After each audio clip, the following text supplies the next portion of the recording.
A breath of fresh air. It's Sunday Sanctuary with Petra Bagust. Breaks my soul in cold. My mind is moving slow. Far from all I know. Give me time to know. My mind is moving slow. Tēnā koutou, welcome to Sunday Sanctuary. This is called Stupid Annoying Gratitude. Welcome. Allow me to start like this. I ngā manu, I ngā reo, mai ngā hau e whā. Tatu mai nei ki te manga o tēnei rākau whakaruruhau. Tau mai nei ki tēnei kaupapa e pāpaho atu nei ki a koutou arā ko Sunday Sanctuary. Ko Petra Bagust tēnei e rere ana ngā mihi ki a koutou katoa. Welcome, welcome. Wherever you live in this beautiful country of ours, come and rest on the branch of this sheltered tree. Welcome to this project, this space. It's Sunday Sanctuary. I'm Petra, and I acknowledge all of you. So this episode is called, as you may have noticed, Stupid Annoying Gratitude. And partly that came out of all the kōrero that we as a team had when we were talking about the spiritual practice of gratitude. How for us, or for many people, it has become a cliche. This one-stop shop, just be grateful, just be thankful, and things will be fine, where there wasn't enough space for the difficulty and the hardships and the lament and the weeping and the gnashing of teeth, or whatever it is. Like, there wasn't enough space, it felt, within our gratitude practice to acknowledge the truth of how hard, how difficult, how challenging aspects of life or aspects of being alive or doing relationships with people can be.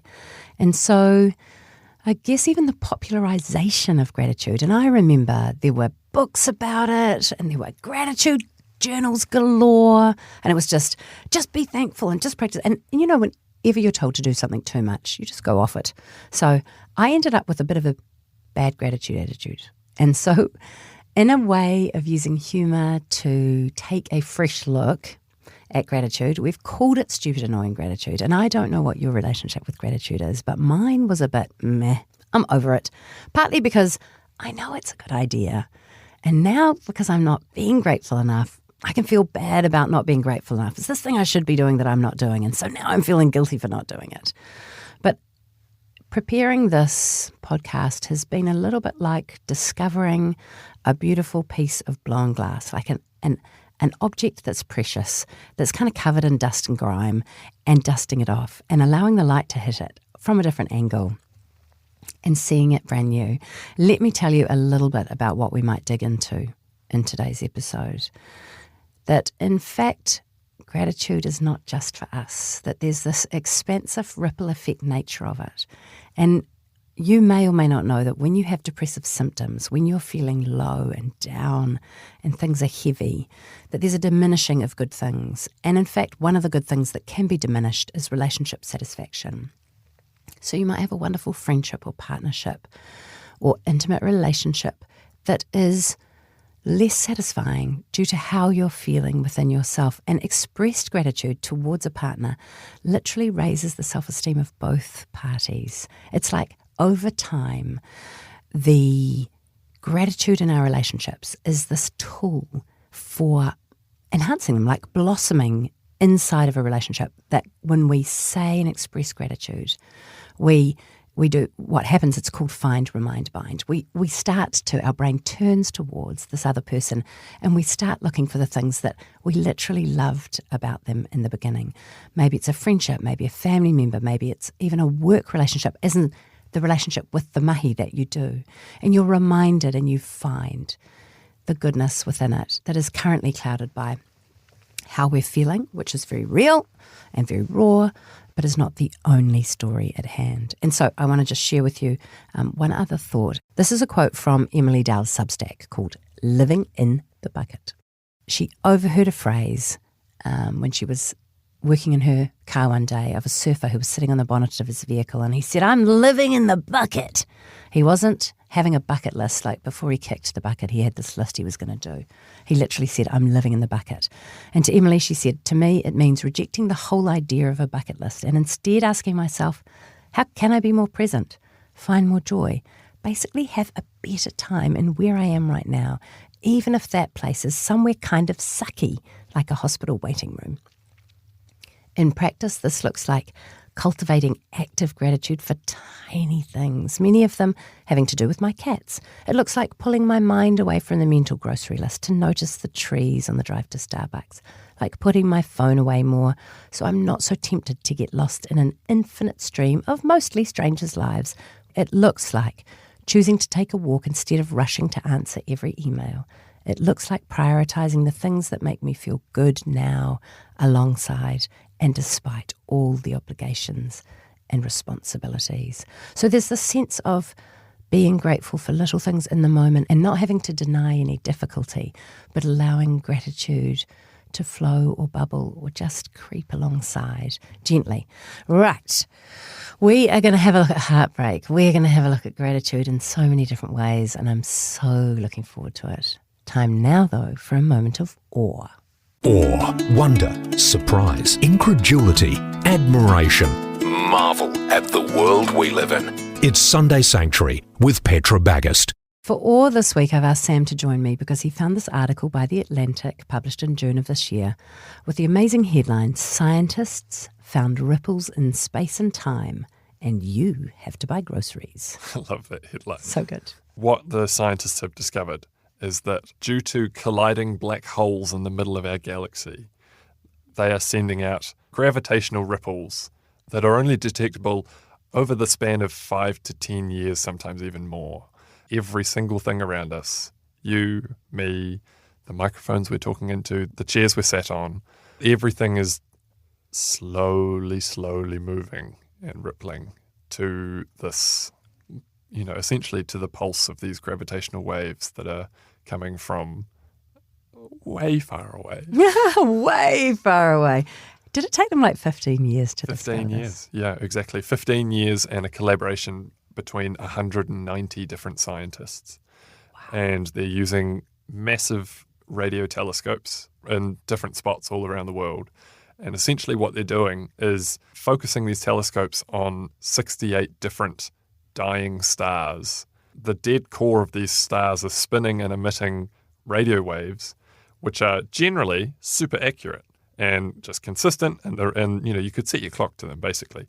But over 15 years, when they're measuring the pulses of radio waves from these dying stars, they're noticing ever so slight variations in the timing that are only, they'll start at one point and change slightly. They might speed up or slow down slightly, and then they'll make their way back to the start over the course of 5 to 10 years, sometimes even more. I just wanted to highlight the way that this article was finished, which it was written by Adam Frank. And I honestly couldn't think of a better way to sort of wrap the whole thing up myself. So he says, after you finish reading this, or listening to us talking about it, take a look around you. Ponder how the solid seeming ground beneath your feet is quietly shaking with the force of billions of years of cosmic collisions. Go outside if you can, and watch the wind blow through the trees. Perhaps the experience will be different now that you know how the rhythm of giant black holes and distant galaxies also beats out a time in the trees' gentle swaying. The universe is an impossibly vast symphony of cause and effect, and the endless comings and goings of galaxies, stars, and planets create a melding of songs that you are part of too. This discovery exposes the intricacy and gracefulness of that melding. It's also a reminder that the world has always been, and always will be, worthy of wonder. But of course, you already knew that. You always have. That's lovely, isn't it? It's like coming home to this idea that we know that we are small and that we live and breathe and have our being in something vast. And that idea of those waves and everything pulsing through us is quite fabulous. Thanks, Sam.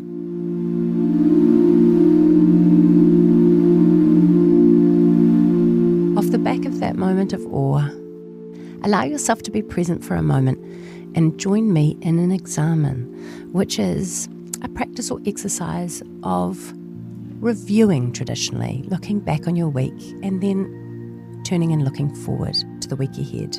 So with gratitude in mind, I invite you to hold in a balance consciousness and conscience. And what we're going to do is we'll settle for a second. So let's take notice of where you are in the world, how you're moving, where your body is. Perhaps you can close your eyes, perhaps you're digging a garden or walking a dog. But wherever you are, take in 3 deep breaths. Ha, ki roto. And breathe out, ha, ki waho. Ha, ki roto. Ha, ki waho.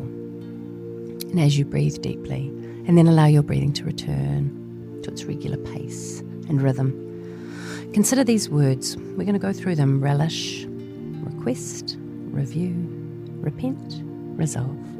So I'm using the structure of a traditional examen.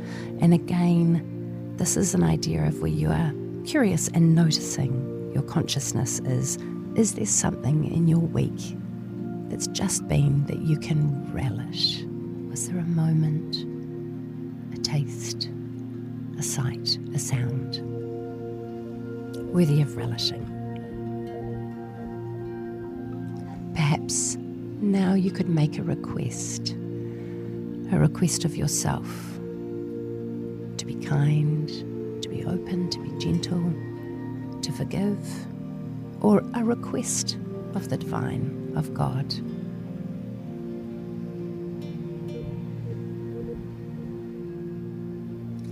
And now we can review, we can notice, and this is where our conscience comes in. We can notice where something went well or not so well. A moment of difficulty, a pinch point, a conflict, or something to celebrate.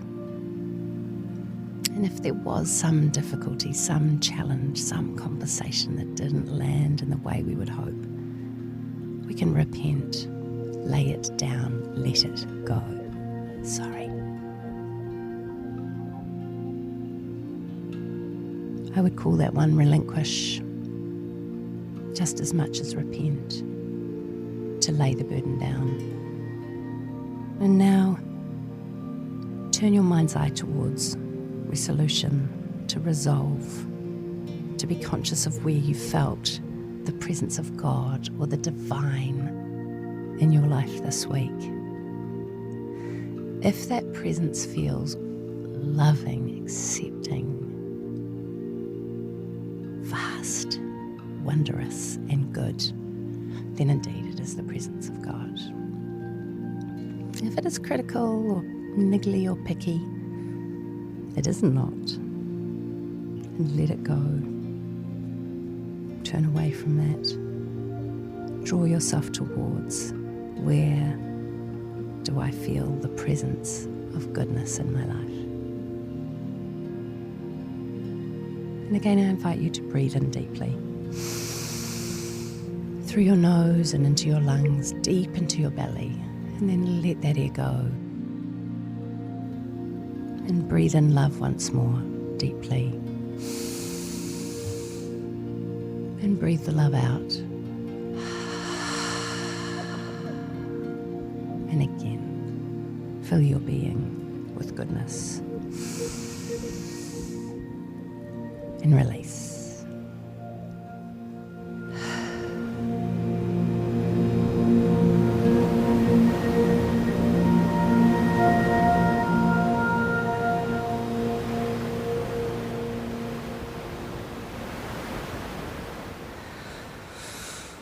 Okay, so we're going to glean some wisdom from Dietrich Soakai, who is a spoken word poet, add to our emotional tool belt with Grace McArthur.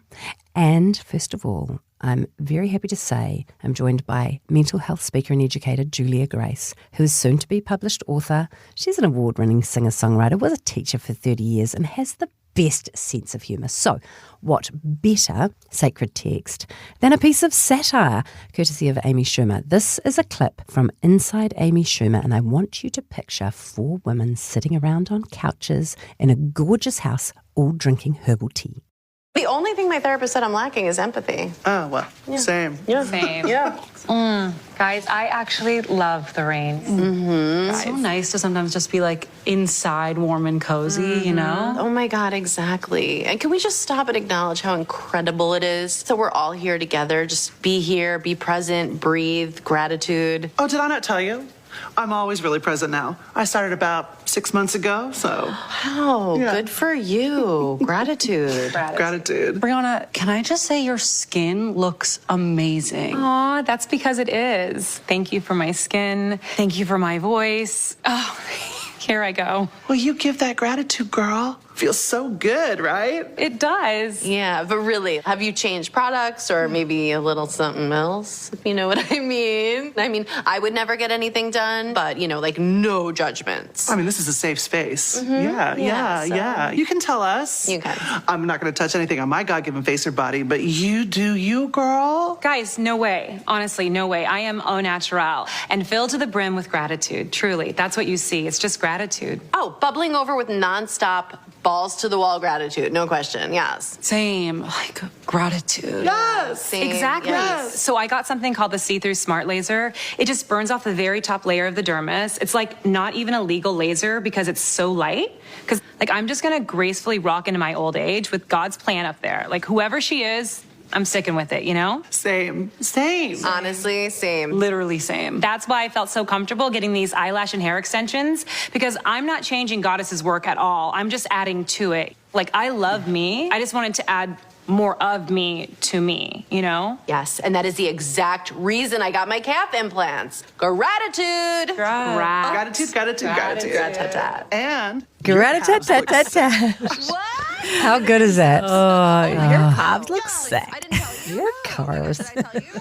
So it turns out she's allergic to walking and she's also burning fat off her body, which, no judgment. Julia Grace is so good to be in cordial with you because I've known you for a long time as a singer-songwriter and as a friend and as a woman who always has this beautiful twist on life. You always bring humour wherever you go, even into the hardest, darkest spaces, into the loss and into the trauma of life, some of the grief spaces. And you also bring your whole self. So I'm very excited because I'm reading your book at the moment, Yay. which is going to be published later this year. Yes, yeah. And you've gone through a lot in your own life Yeah. and had a very significant mental health journey and decided that you can, I guess, collate and contribute and bring out this book to support other people. But you speak already. You've been doing this for years now, haven't you? Yeah, I have, yeah. I always love to find a story in anything. And I think ever since I was really, really little, I'd always look for the story, the humour, the fun. I come from a family where we are constantly ruining the mood with bad jokes. Sounds great. Great jokes that are the perfect one.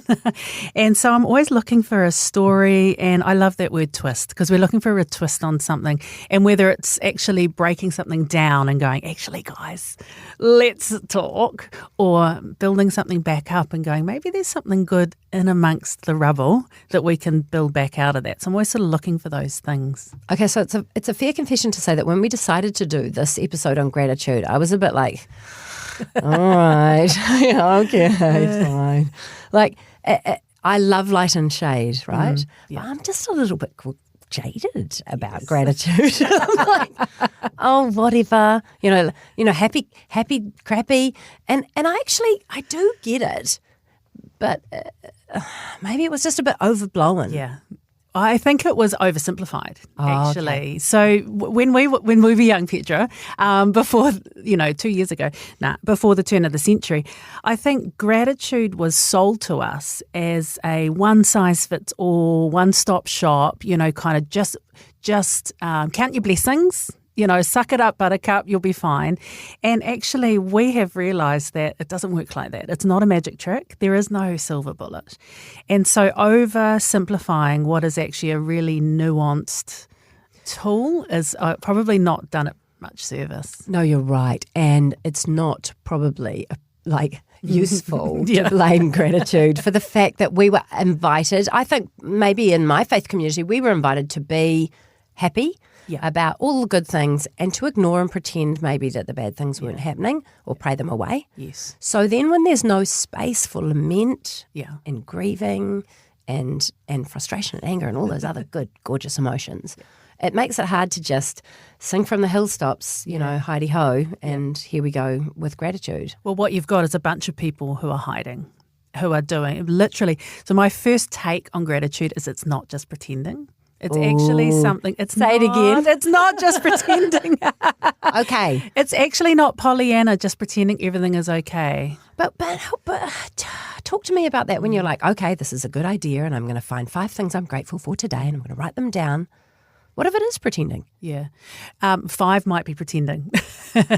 And so I guess I'll tell you a little story about my journey with gratitude. Okay, yeah. Because to me, this took me from a space of being deeply suspicious through to kind of going along with it in a very passive-aggressive way, which is one of my strong points, might I say, Petra.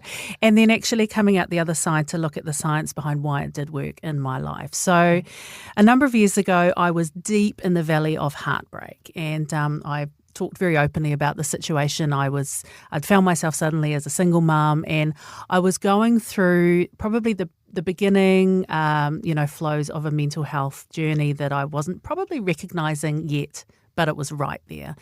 And feeling like absolute crap, to be honest, just not great at all. So the idea of going along and going, let's pretend, sat very uncomfortably with me. And I called a friend of mine who is a psychologist, and I told him the big long story. You tell your big long story. I do. Yeah, and I bled all over the conversation and said, what do I do?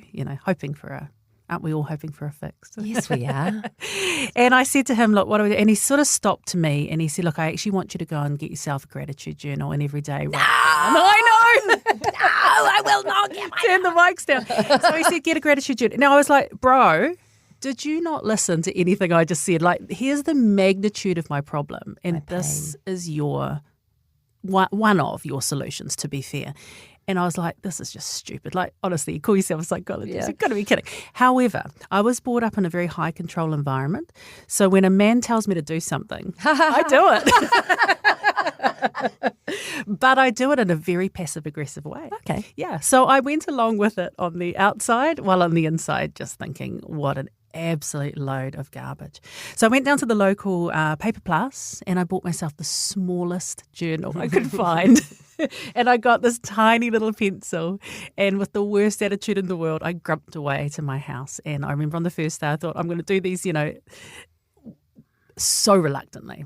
On the first day, I flicked open this stupid little book with my stupid little attitude and my stupid little pencil, and I literally wrote it, I'm alive. And I threw it to one side. And the second day I picked it up and I thought, okay, I do have 2 beautiful children. And my beautiful children. I do. And so I wrote in there, I could not go 2 days without acknowledging that they are epic, And so I wrote, I've got 2 beautiful children. On the third day I opened it and I wrote, I have a roof over my head. And as I went through that stupid little diary, every day I found one thing. I wasn't going for multiples, and some days it was, I like broccoli or some stupid thing, But I did find that even in the middle of it, I could find one thing. And I got to the back and I kind of flipped it over and I came from the back to the front. Oh, cool. And I've actually kept it. Yeah. And what it did was it started my brain on a process of looking for something familiar. And so each day I knew I had this task. And so as I went through, I actually found it easier to do. Yeah. So it's gone from something that was just, what a load of rubbish, to I'll give it a go, to being one of my most treasured possessions is that little diary. Because even in the middle of that, I found something. Even in the middle of heartbreak, there was something some light or lightness or happiness or just gratitude.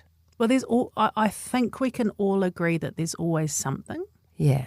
And it doesn't change what's going on. I think It doesn't take, it's not either or, is it? It's not binary. It's not gratitude 100%. or pain. Yeah. It's complex. Yeah. Yeah. And maybe that is more the way we live, even when we're able to get our pain into a more livable space. Like living in heartbreak is actually, I would suggest, rigorous and unsustainable long term. Like your heart has to heal for you to carry on with your life. But as the scales start to tip, there's still going to be grief. There's still going to be loss and sadness during a day or a week or a month. But the proportion of it's not going to be so great. So do you have a gratitude practice? Like what's your relationship with gratitude now? Well, one of the things that I do is I've kind of I like tagging habits with practices because I'm really disorganized. My life is chaos because of my job. I'm all over the place. I don't have a daily. You're a contractor. Right. You could be here I or could be there or anywhere. Yeah, love it. I could jump on a cruise ship. But what I can do is tag that to some of the things that I do regularly. Okay. And one of the things I do regularly is get on a plane. And so I get to travel and fly a lot with my job as a speaker. And so when I first went, I remember back in the 90s, the first time I got to go on a plane to travel to sing and speak. And I remember sitting on the plane and just thinking, oh my gosh, I cannot believe that someone's paying me to go and do something, and I was so excited to, I'm good enough at what I do and, that overwhelming sense. And I was really aware that could wear off very, very quickly because we've all stood in queues and to get on airplanes and security, and so I decided then that every time I take off and land, I'm going to try and recapture the joy of that moment. Oh. So it's just an easy, as the plane takes off, you're like, oh, okay. If I'm sitting with my husband, I hold his hand and actually just going, this is cool. This is cool. I am incredibly lucky, grateful to be in this space. And for so I people sort who of don't- tag those two. So you could tag it to cleaning your teeth if you wanted to Absolutely. do it daily, Yeah. or you could tag it to the wee in the morning. Yeah. You Like- can tag it to something that you're always going to be doing that. And it could be verbal Yeah. or a thought, but writing it down made you notice it. Yeah. What else have you done? Like reading your book, Saddling Up a Chihuahua, which is explained in the book. You don't have gratitude as kind of like, this is the answer. You've got 10 things here, which you call the F words. Yeah. And thankfulness is one of them, along with food and pharmaceuticals and forward focus and philanthropy and fullness and whānau. So I really love your spelling. It's shockingly good. But you've talked about the science of thankfulness as well. Yeah. But it's also as far as using the Te Whare Tapa Whā model of the, our mental health, our health, our whole health involves our mental health, our physical health, our spiritual health, and our whānau relationship health. So you've got thankfulness, gratitude, tagged to taha hiningaro, our mental health, and taha wairua, our spiritual health.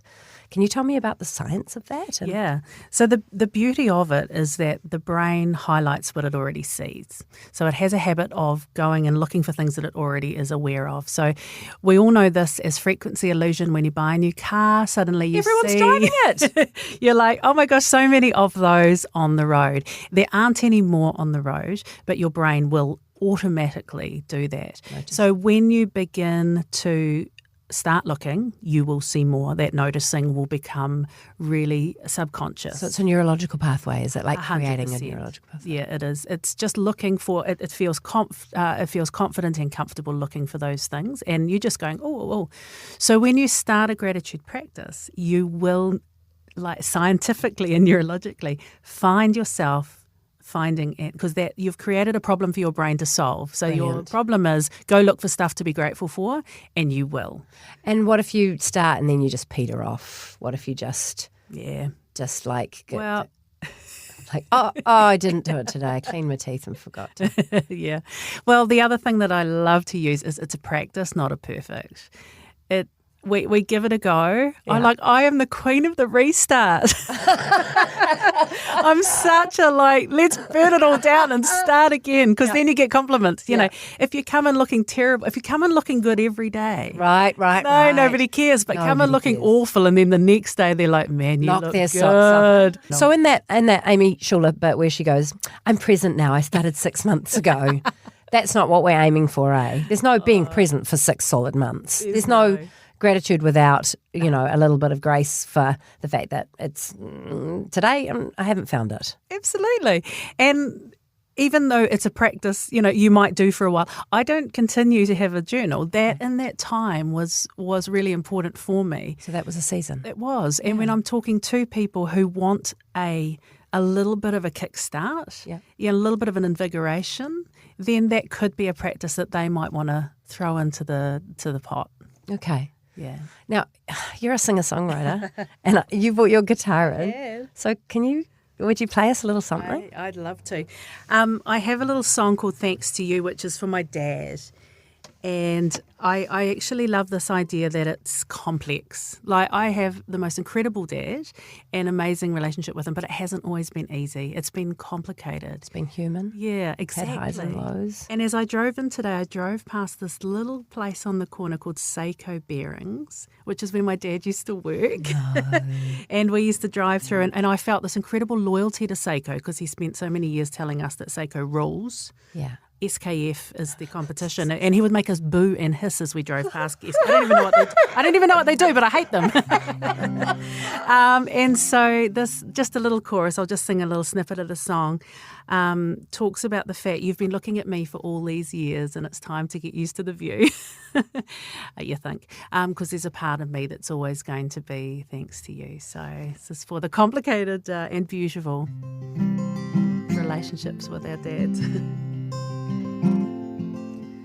The wipers beat a pattern like a drum that says this rhythm's been forever. And I've driven through the rain of disapproval for far too long.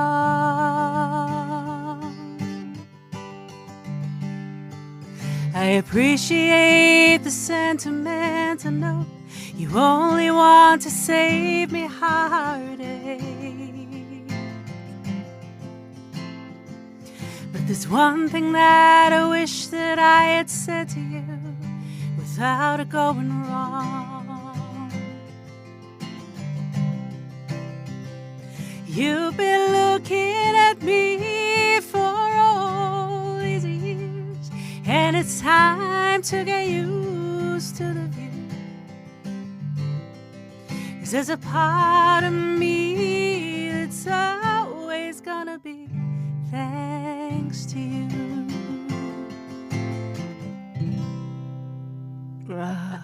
I'm in awe of your skill, your talent, and your bloody good sense of humour. Oh, Yeah, thanks for doing what you do and for sharing it with us. such a pleasure. Yeah, I do feel a little bit more hopeful about gratitude. Give it a go. I might. Even just give it a go for a little bit and then ditch it and then come back to it. Oh, nice. I like it. Thanks, Julia Grace. Keep an eye out for her book, Saddling Up a Chihuahua. I know, so good. So hard to ride those little chihuahuas. Anyway, Saddling Up a Chihuahua by Julia Grace, out later this year. Coming up, we're going to riff on Brené Brown's Atlas of the Heart with Grace McArthur and then talk to spoken word poet and youth worker Dietrich Soakai. Sunday Sanctuary, a reset for your soul. It's time for community life, and we went to you with two bites of the apple. We went to you with 2 questions this week. The first was, what is something that you're grateful for that you might often overlook? And this is what you had to say.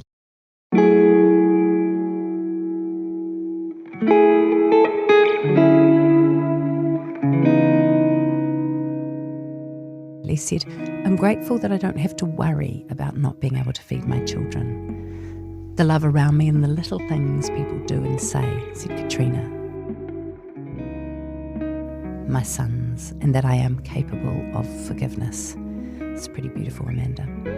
My resilience to life and overcoming my recent struggles. I am a strong woman. Yes, you are, Michelle.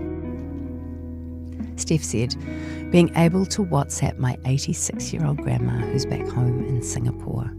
Isn't it beautiful when technology just works for us and provides connection and opportunity for aroha?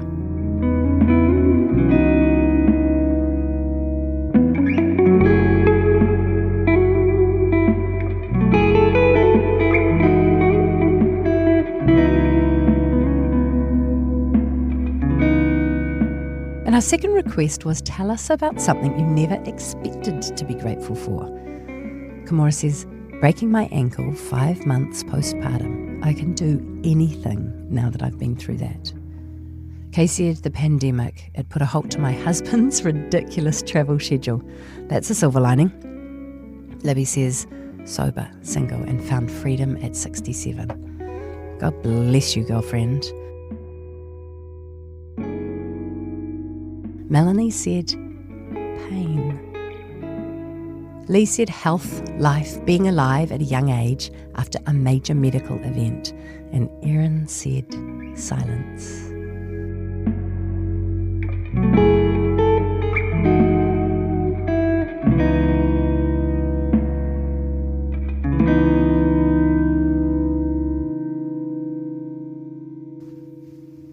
And now it's time to light a candle.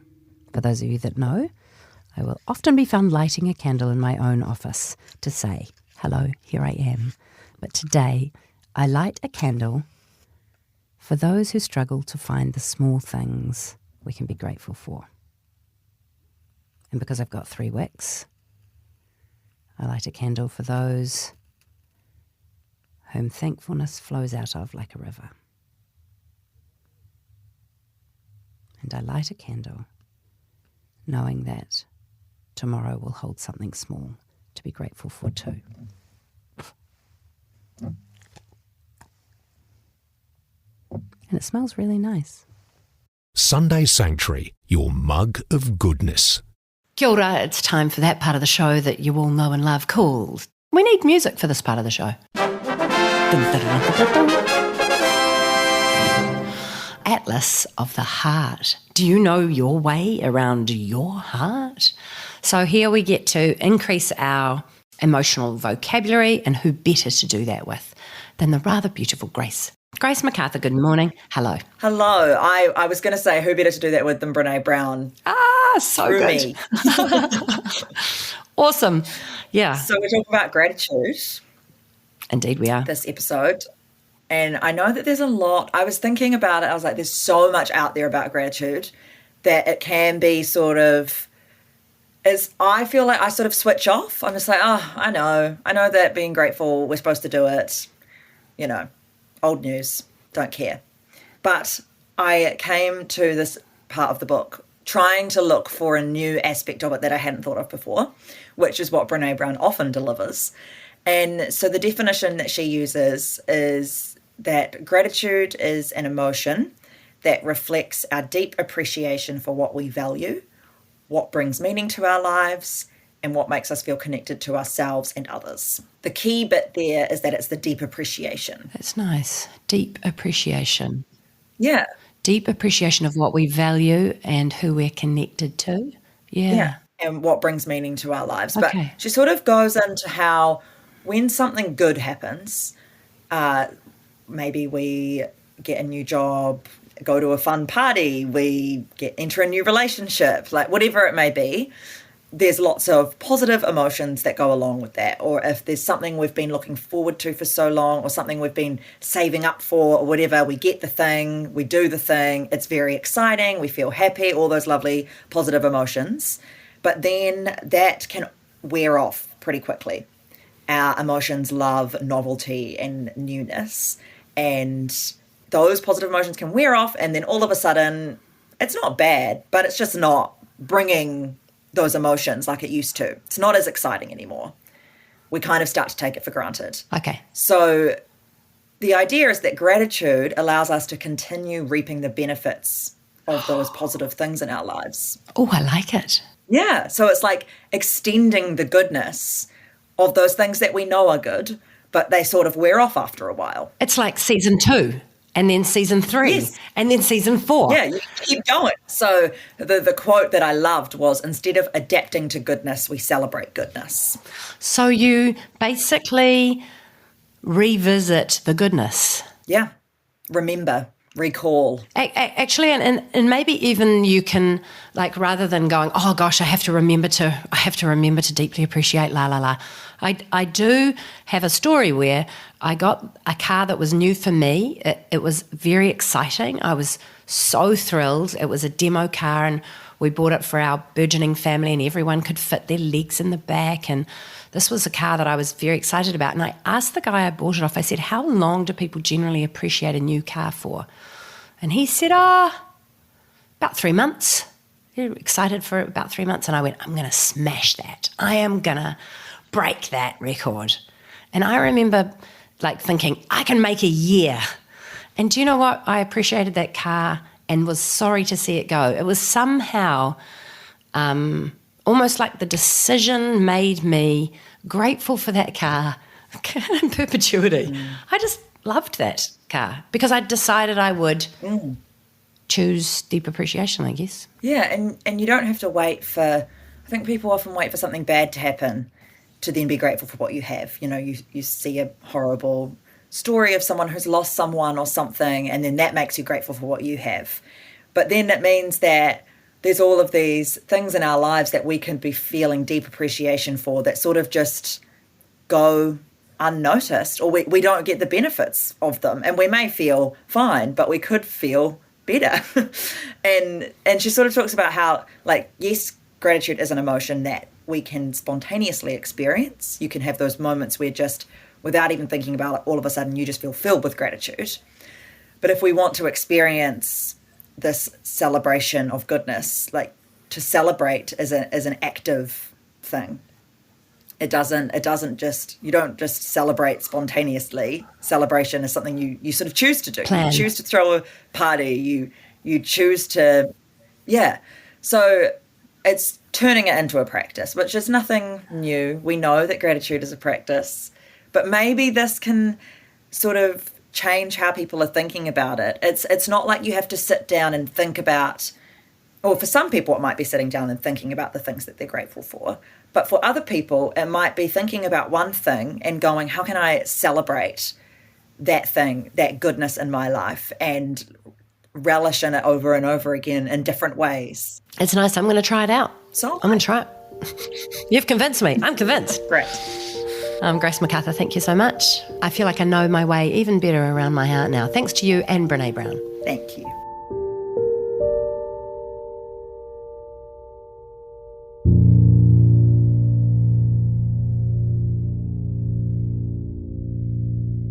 I am very happy about that kōrero because now I have another new perspective on gratitude. Man, my bad gratitude attitude is getting a workout today. It's getting shinier and shinier. It's my pleasure now to introduce a beautiful man called Dietrich Soakai, who lives in Ōtautahi Christchurch with his wife. He's a celebrated poet, a youth worker, and a cultural advisor. Tēnā koe, Dietrich Soakai. Woohoo! Kia ora. So good Tēnā koe. to see your gorgeous face beaming toward me from Ōtautahi Christchurch. And I Thank think, yeah, last time I was with you, maybe we shared a stage and maybe I had the privilege of hearing one of your spoken word poems. Highly probable. It's good. When you've got a gift, you've got to use it, hey? Yeah. It's so good to see you. It's been ages. I know. And what I'd love to do today, because we're talking about gratitude, and here I am already expressing how grateful and thankful I am that we get to connect like this. But I'd love to read a quote to you from Maya Angelou, and then maybe we can have a wee riff. Absolutely. Okay. That sounds beautiful. The ship of my life may or may not be sailing on calm and amiable seas. The challenging days of my existence may or may not be bright and promising. Stormy or sunny days, glorious or lonely nights, I maintain an attitude of gratitude. If I insist on being pessimistic, there is always tomorrow. Today, I am blessed. Oh, that's so good. She's a legend. Oh, it's like medicine to your heart, isn't it? It is, isn't it? Sure. Because Yeah. I guess it's this idea, like I have to say that I started this ep with a bad gratitude attitude. Because I was like, not everything is good. Like it's not every day is sunny. Not every bit of my existence is bright and promising. I'm interested, what's your relationship with gratitude? How has it revealed itself to you? I think gratitude, when it was first introduced to me, it was by way of my mother and father saying stuff like, well, if you don't like what we put on your plate, then, think about, whatever the kids in Africa or what have you, or at least you don't have it as bad as your cousins in the islands or, stuff like that. And then I think that's quite a destructive, toxic, delusional, with all due respect to my parents. With all due respect.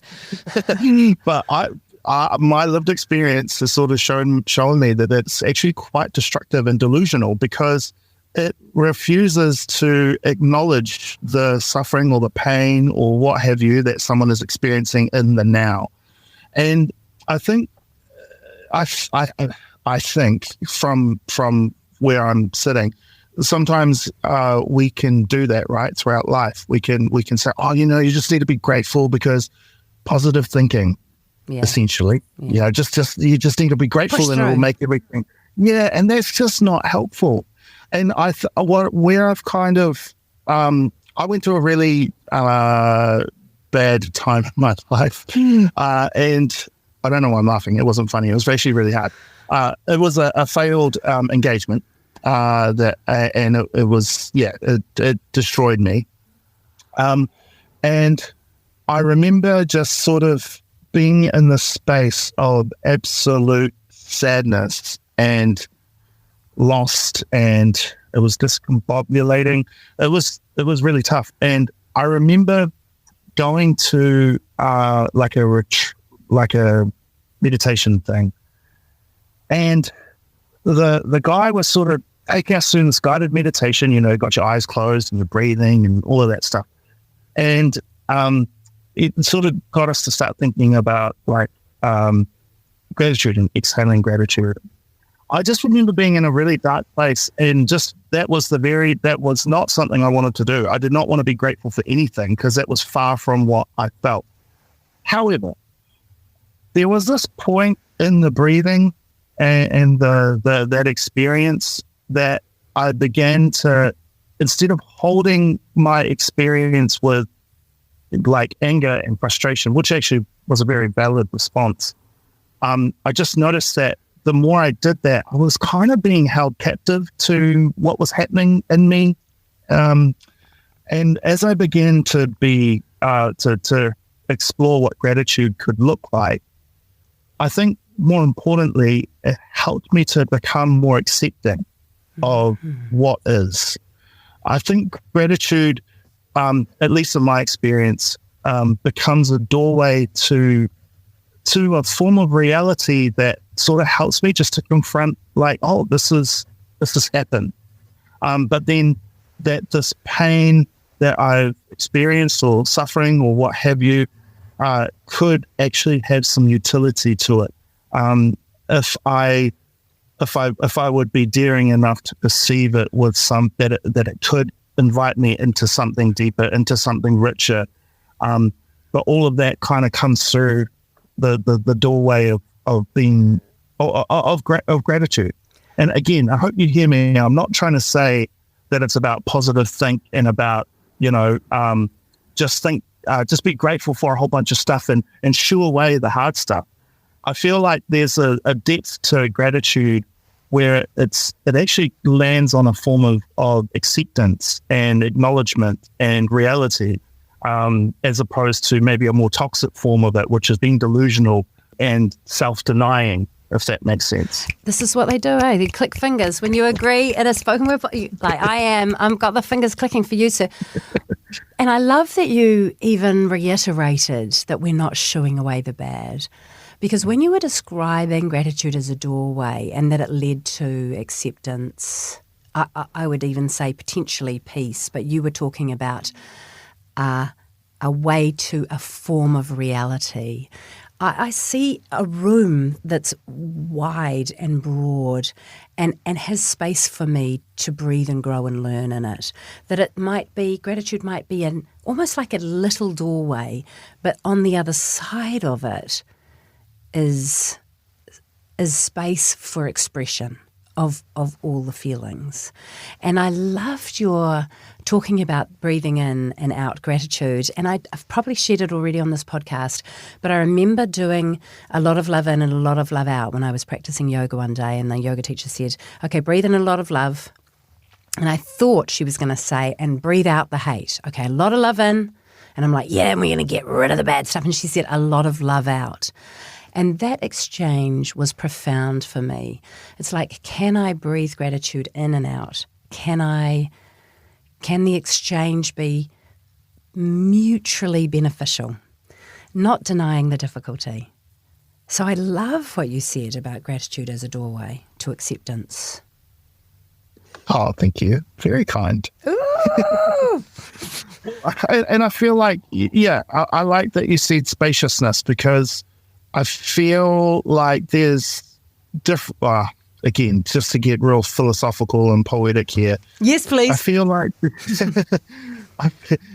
hence why you got me to talk. But I feel like there's depths of knowing, there's depths of understanding and being in life that something like gratitude could possibly take you down. And that's kind of scary. So can you unpack for somebody who is like, what does going down mean? Can you unpack that? So if we just take that situation about a failed engagement. Heartbreak. Heartbreak. Oh, yes, heartbreak.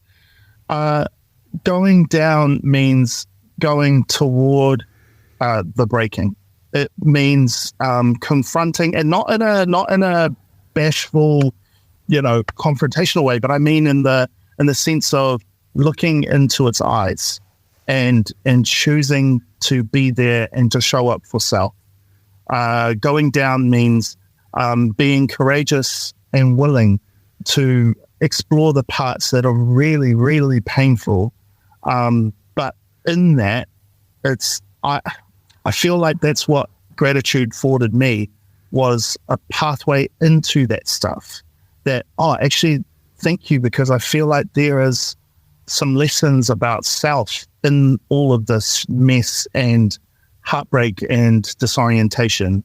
So I feel like going down is actually being able to look at the reality of what is, and knowing, or in my case, I believed that it would show me something beautiful about myself or about reality as it was. Wow. And of course, heartbreak could be grief, loss, rejection. It's so many, so many iterations of suffering, that we experience as human beings. And I don't think anybody doesn't experience suffering and pain. And it's counterintuitive to think that gratitude can be a doorway into the depths of it in a way that allows you to meet and see and maybe redeem. It's such a mystical exchange there. It's mysterious. And yet it's not forced, is it? It's because it's not like, well, thanks that I'm heartbroken, but not that I'm dead. Or thanks that I'm heartbroken, but not leg broken. It's not some sort of simple, it's not transactional, and it's not binary, and it's not comparative. No, I feel like it's, and this word gets used a lot, but it's invitational. It's invitational. And what I love about invitations is it's challenged by invitation. I can choose to walk down this path if I choose so. I could. You don't have to. You don't have to. You actually don't have to. And it's not even about trying to, like you said earlier, it's not about trying to shoo away the pain or to get away from something, but it's actually about stepping into something.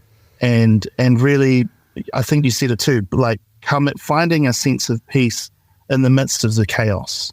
Yeah, and the chaos is still there, but there's there's also peace. Like there's a moment or a minute or something more of peace. And that peace must be sustaining. You know, like it sustains us. Like what if there was the potential for there to be more of that in my world as time passes and as I move away from the chaos. So I think you're right. I love the idea of the challenge, an invitational challenge. And it's up. You don't have to. You don't have to go there. Nobody's going to make you be grateful. And I love the fact that both you and Julia Grace today have talked about, and me, have talked about our little bar humbug moment with gratitude. So, and another little quote I had here from Maya Angelou says that I think you'll like it. Thank you. Always say thank you. It's the greatest gift you can give someone because thank you is what you say to God. And that it's just so simple, free, doable. Thank you. Yeah. There's this beautiful image that I've penned it, but I feel like I've stolen it from somewhere. And it goes, even dead leaves serve a purpose. And it's that idea that, and I think you're almost grateful for that which has fallen away and that now sits at the base of your roots and protects your roots, or it has some kind of function. It's not wasted. And I think that's Father Richard Rohr who says that nothing is wasted. And therefore there is always an invitation and there is always grace. So I feel like gratitude can become a doorway to peace, to grace, graciousness, spaciousness. Nice. Yeah. And I love how we're all borrowing. Father Richard Rohr is borrowing from a Jewish rabbi, and you're borrowing from the leaves. But you're right, they fertilise, and I picked up a dead leaf the other day in wonderment, like, wow, this is, there's beauty here, and it's also, is it in the, I think I brought it to the studio. Where is it? It's there. Look. She's not looking as good as she did, but it's those leaf skeletons where all the matter has gone, and it's just that gorgeous, fibrous, structure. Yeah, isn't it gorgeous? So beautiful. So the nutrients are gone. So I wasn't stealing the nutrients from the ground. Just borrowing the beauty. Very, very cool. Deirdre, yes. Thank you. Thank you. Thank you. Thank you. Thank you. No, I'm thankful. No, thank you. We are thankful. Thank you. Ngā mihi nui ki a koe. Ngā mihi nui. Aki te.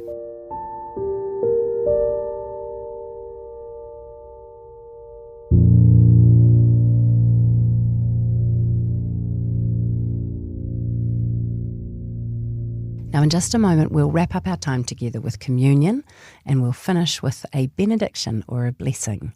If you want to join our online community, you can find us on Instagram at Sunday Sanctuary NZ. Food for the Soul on Sunday Sanctuary with Petra Bagust. As has become our custom, we're going to reflect on the ancient practice of communion, a ritual instituted by Jesus on the night before he was killed.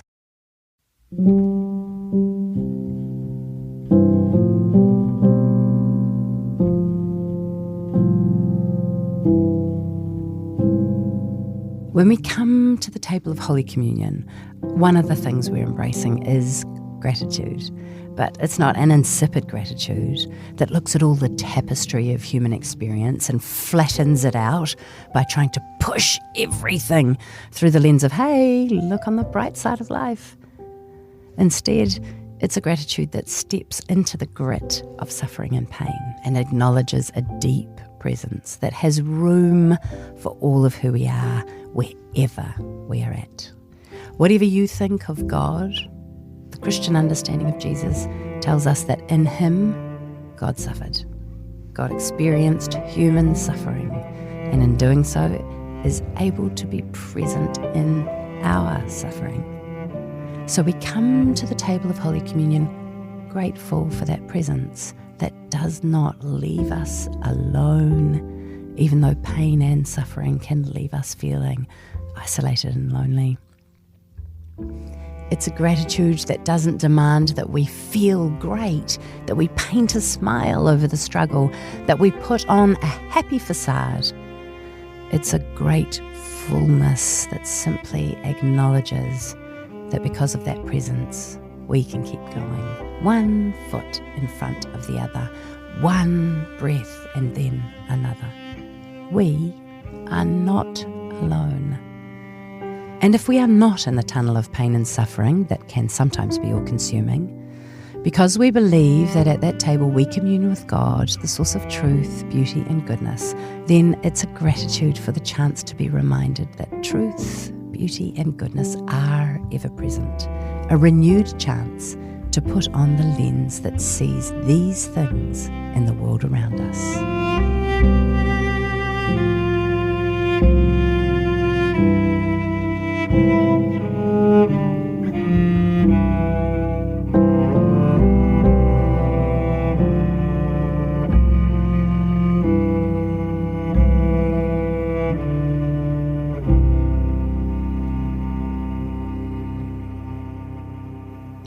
Well, we're coming to the end of our time together, and I have to confess to you that I have really enjoyed taking a relook at gratitude. I've enjoyed the wrestle and the tussle and the meandering through different ideas and people's perspectives and experiences of gratitude.